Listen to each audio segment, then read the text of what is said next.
नमस्कार दोस्तों। आज क्वेश्चन है रेशो एंड प्रपोर्शन पर। तो देखिए किस तरह क्वेश्चन आ सकते हैं। सबसे पहला क्वेश्चन है, इसमें दो पर्सनस की रेशो दी है, ए रेशो बी 5:7 है। ए की वैल्यू दी गई है, अगर ए 185 है तो बी की वैल्यू क्या होगी। तो बहुत सारे बच्चे फिर रटना शुरू करते हैं। रटने की ज़रूरत नहीं है, सिंपल मतलब समझ ले। ए रेशो बी आपको बताया था भाई, मतलब क्या अनुपात का, रेशो का तुलना। मीन ए के 5 भाग और बी के 7 भाग। तो इसका मतलब ये कितने भागों के बराबर है, 5 भागों के बराबर। तो एक भाग क्या होगा भाई, इसको 5 से भाग कर दिया 37 से। बी के कितने भाग है, 7 से गुणा कर दिया 259 आंसर आ गया। दूसरा क्वेश्चन है, ए अनुपात बी 3:4 है और बी रेशो सी 8:9 है। तो आपसे ए रेशो बी रेशो सी भी पूछ सकता है, या आपसे ए रेशो सी भी पूछ सकता है क्या होगा। तो वैसे तो जिगजैग से भी डायरेक्ट करा सकते हैं, बट क्रैम करना पड़ेगा, ज़रूरत नहीं है। इससे करेंगे। देखिए यहाँ पे बी क्या है, सेम। तो बी यहाँ पे बी सेकंड है, यहाँ पे फर्स्ट है। तो इसका सेकंड और इसका जो फर्स्ट है उसको सेम कर दीजिए। ये 8 है, ये 4 है। 4 को 8 बनाना है, कैसे, इसको 2 से मल्टीप्लाई करेंगे। इसको 2 से मल्टीप्लाई कर दो, 6, 8, 9। ये रेशो आ गई आपकी। ए रेशो सी निकालनी है तो 6:9, 3 से कैंसिल होता है, 2:3 आ जाएगी। ऐसे ही सेम ये है।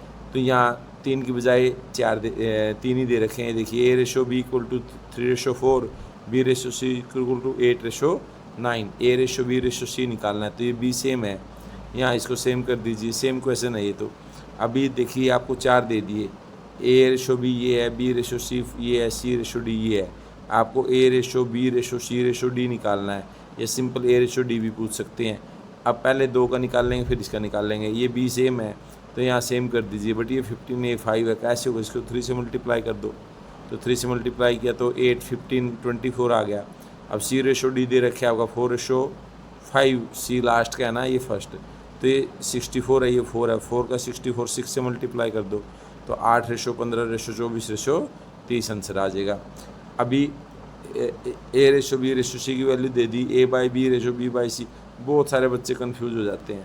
तो सिंपल ले लीजिए, A2 B3 C4। तो A बाई बी क्या होगा, 2/3। B बाई सी क्या होगा, 3/4। C बाई ए क्या होगा, 4/2। तो इनकी रेशो निकालनी है। रेशो को हमेशा कभी भी फ्रैक्शन की फॉर्म में नहीं लिखते। अगर फ्रैक्शन की फॉर्म में आ जाती है तो एलसीएम लेके उसको ख़त्म कर दीजिए, सिंपल फॉर्म में लिख देंगे। तो इसका एलसीएम कितना आता है, 12 से मल्टीप्लाई कर दो सारों को, आंसर आ जाएगा। उसके बाद आपका नेक्स्ट क्वेश्चन, ये बहुत अच्छे क्वेश्चन है, 2 क्वेश्चन है ये आपकी। अभी कुछ कांस्टेंट जो है नंबर के साथ मल्टीप्लाई दे देते हैं, जैसे 2a = 3b = 4c। तो आपसे ए रेशो बी रेशो सी पूछिए, इक्वल है ना, तो किसी के तो इक्वल होंगे। किसके इक्वल हैं, आप किसी कांस्टेंट के ले ले, या मैंने 1 के इक्वल मान लिया भाई, ये किसके इक्वल हैं, सारे 1 के इक्वल हैं। तो ए की वैल्यू किसके इक्वल है, 1/2, बी की 1/3, सी की 1/4। मैंने बताया भाई कभी भी रेशो को बाई में नहीं रखते, उसको बाई को ख़त्म कर देते हैं। कैसे, एलसीएम ले लो। इसका एलसीएम कितना आता है भाई, 12 से मल्टीप्लाई कर दो, आंसर आ गया। सेम ये है, ये तीनों इक्वल है ना, तो किसी के इक्वल होंगे। किसके इक्वल है, किसी कांस्टेंट के हैं वैसे तो, बट जनरल आसान करने के लिए किसके इक्वल कर लें, 1 के। तो ए की वैल्यू क्या है, 3, बी की वैल्यू क्या है, 4, सी की वैल्यू क्या है, 5। तो ए रेशो बी रेशो सी क्या है, 3:4:5। अब ये तो सिखाने के लिए है, एक बार कर लिया तो वैसे पता चल जाता है। अगर बाई में हो तो नीचे वाली डायरेक्ट आंसर आता है भाई, और साथ में मल्टीप्लाई है तो इनको 1 करके इसका एलसीएम से मल्टीप्लाई कर दीजिए। अभी सेकंड क्वेश्चन ये है भाई, x/5 = y/8 है, इसकी वैल्यू बतानी है। तो y को इधर ले आए, x को इधर ले जाए, x/y की वैल्यू 5/8, इसकी वैल्यू बतानी थी आपको। तो x की जगह 5 पुट कर दे, y की जगह 8 पुट कर दे, डायरेक्ट आंसर आ जाएगा आपका। अब ये बहुत बढ़िया क्वेश्चन है, 3a + 5b/3, a - 5b की वैल्यू 5/1 है। ए रेशो बी निकालना है। तो बहुत सारे बच्चे यहाँ क्रॉस मल्टीप्लाई करते हैं, हम 2 वेरिएबल हैं और फिर कंफ्यूज हो जाते हैं या निकाल नहीं पाते। जबकि आपको एक रूल बताया, कंपोनेंडो डिविडेंडो। कंपोनेंडो डिविडेंडो क्या होता है, नीचे वाले को ऊपर जोड़ना न्यूमरेटर में, और ऊपर वाले में से नीचे वाला माइनस करना। तो वो लगा दो, आंसर आ जाएगा भाई। तो नीचे वाले को ऊपर जोड़ेंगे तो आपका ये जोड़ दिया, ये बी कैंसिल, 6 से आ गया। ऊपर वाले में से नीचे वाले घटाएंगे तो ये कट गया, 10b आ गया। तो a/b की वैल्यू निकालनी, आंसर आ गया आपका। सेम ऐसे ही है, ये x plus y by x minus y की वैल्यू दे रखी है, इसकी वैल्यू निकालनी है।